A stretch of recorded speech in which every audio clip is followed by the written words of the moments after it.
오늘 우리 같이 함께 묵상할 말씀은 시편 13편 1절에서 6절 말씀입니다.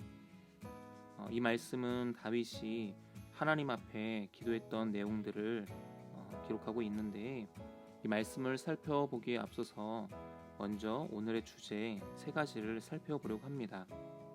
오늘의 주제 첫 번째는 절망 속에서도 하나님을 바라봐야 한다라는 것이고, 두 번째는 절망 속에서도 기도해야 한다라는 것입니다.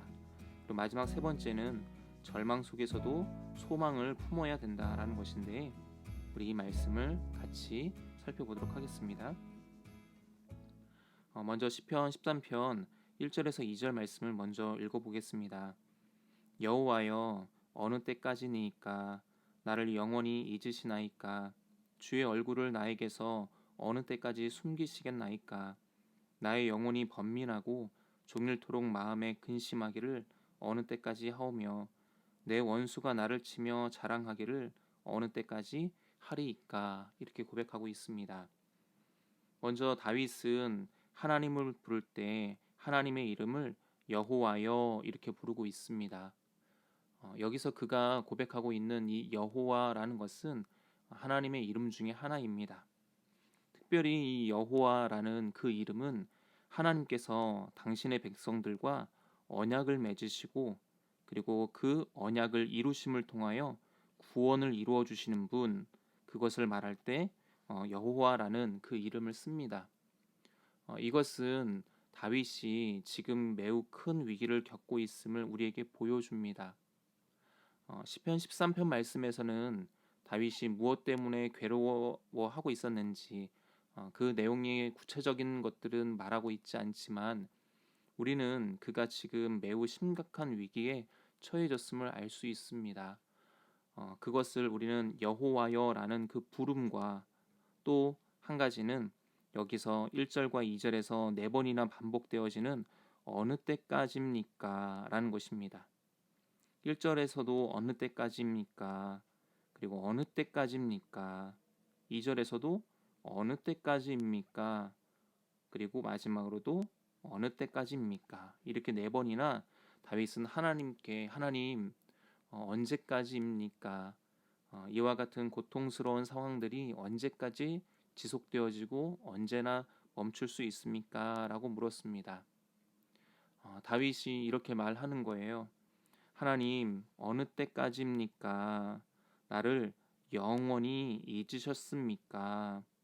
그리고 주님의 얼굴을 나에게서 어느 때까지 숨기시겠습니까?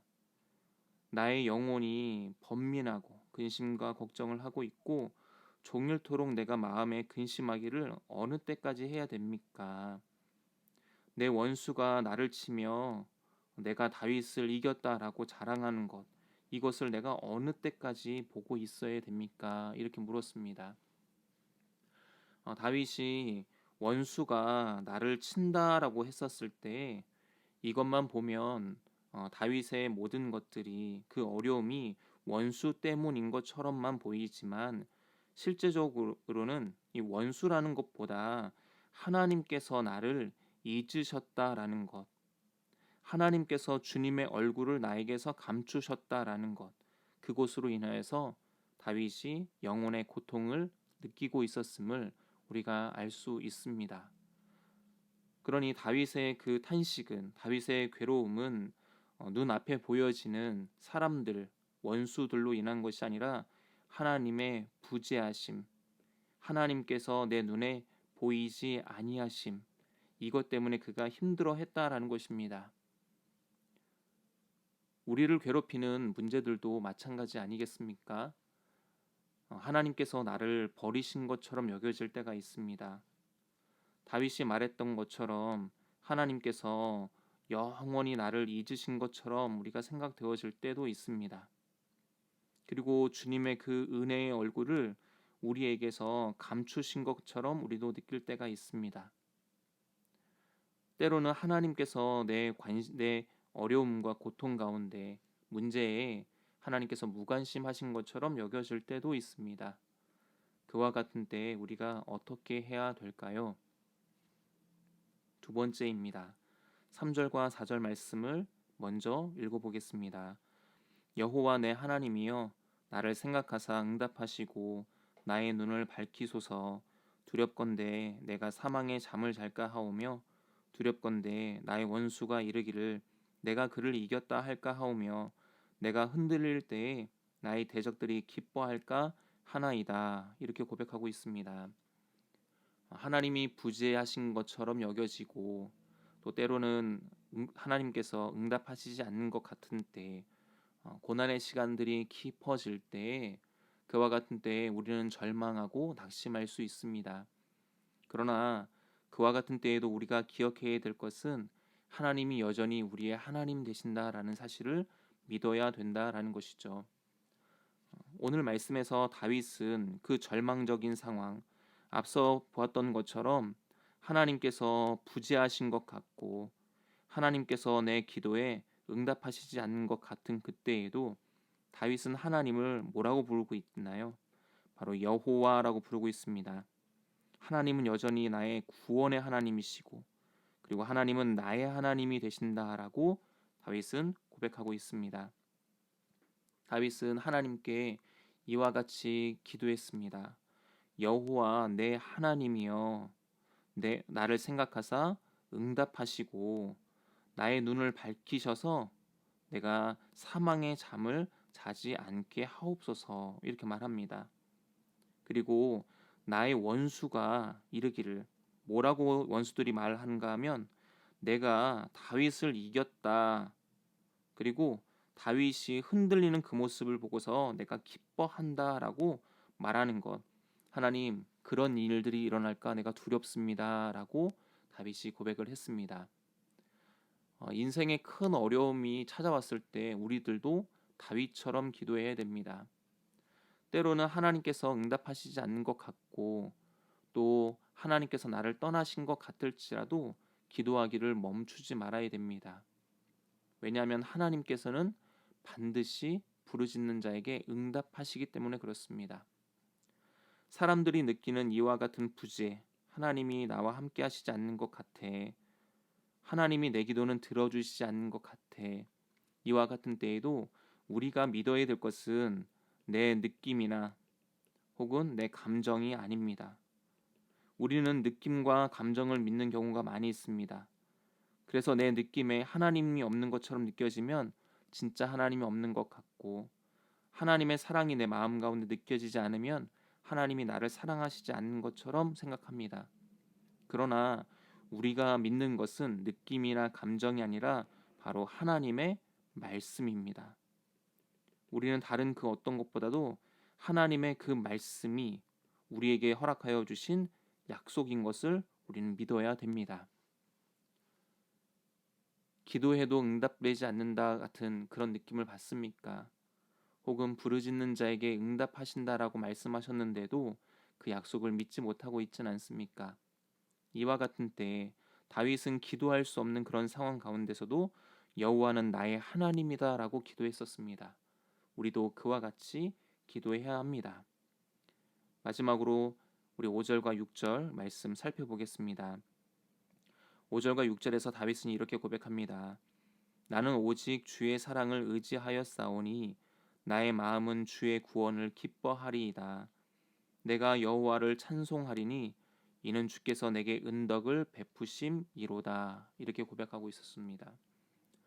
다윗의 상황을 보면 다윗은 절망이 아주 깊은 때였습니다.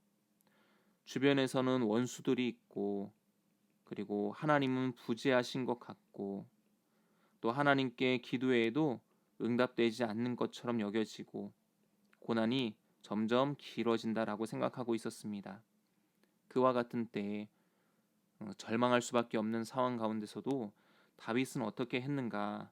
다윗은 이와 같은 그 절망감 속에서도 소망을 품었다라는 것입니다. 그는 이렇게 고백을 하고 있습니다. 나는 오직 주의 사랑을 의지하였습니다. 그래서 내 마음은 주의 구원을 기뻐합니다. 하나님, 나는 하나님이 구원해 주실 것을 나는 확신합니다. 그리고 나를 구원하실 그 하나님을 내가 찬송할 것입니다. 왜냐하면 주님은 나에게 은혜를 베푸시는 하나님이시기 때문입니다. 이렇게 고백하고 있습니다. 다윗이 이와 같이 고백할 수 있었던 것은 어떤 상황이 변했기 때문에 그런 것이 아닙니다.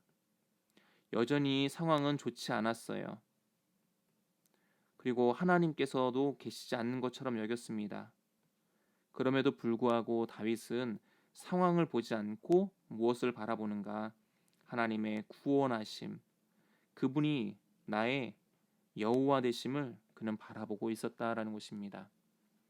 신실하신 하나님을 의지하는 것, 그리고 변하지 않는 하나님을 그가 의지하는 것, 그것만이 이 모든 절망을 이길 수 있는 힘이라는 것을 그는 믿었습니다. 우리도 마찬가지입니다. 하나님은 변하시지 않습니다. 야고보서 1장 17절 말씀에 보면 온갖 좋은 은사와 온전한 선물이 다 위로부터 빛들의 아버지께로부터 내려오나니 그는 변함도 없으시고 회전하는 그림자도 없으시니라, 이렇게 말씀하고 있습니다. 하나님은 그림자가 없으십니다. 사람이나 사물이 있을 때 햇빛이 비치면 햇빛의 방향에 따라서 변하는 것, 그것이 바로 그림자죠. 그런데 하나님은 그와 같은 그림자도 없으신 분이다라고 말하고 있습니다. 이것은 무엇을 뜻하는가 하면 하나님은 신실하시다. 하나님은 변하지 않으신다. 어떤 상황과 환경 가운데서도 하나님은 늘 우리 가운데 동일하게 역사하시는 하나님이시다라는 것을 보여줍니다. 따라서 어떤 상황에 있든지 우리가 어떤 문제와 어려움을 겪고 있든지 이와 같은 그 신실하신 하나님을 의지해야 합니다. 그러면 그분의 구원하심으로 말미암아 우리도 다윗처럼 어떻게 할 수 있는가? 우리도 주님의 구원을 기뻐할 수 있습니다. 환난 가운데서 믿음의 선조들은 소망을 품었습니다. 오늘 내 삶 가운데 절망이 있다라고 한다면 이와 같은 그 절망이 우리를 소망으로 인도해야 합니다. 하나님의 구원하심을 통해 우리의 마음에 큰 기쁨이 회복될 것을 기대하시기 바랍니다. 마지막으로 오늘의 주제 다시 한번 살펴보겠습니다. 다윗은 절망 속에서도 어떻게 했는가? 다윗은 절망 속에서도 하나님을 바라봤다, 이렇게 말씀하고 있습니다. 또한 다윗은 절망 속에서도 하나님께 기도했다 말하고 있습니다. 그리고 절망 속에서도 그는 소망을 품었다라고 말하고 있습니다. 우리도 절망이 있다 할지라도 문제가 있다 할지라도 하나님을 바라보고 또 그 하나님께 기도함으로 말미암아 더 큰 소망을 품게 되어지기를 주님의 이름으로 축원을 드리겠습니다.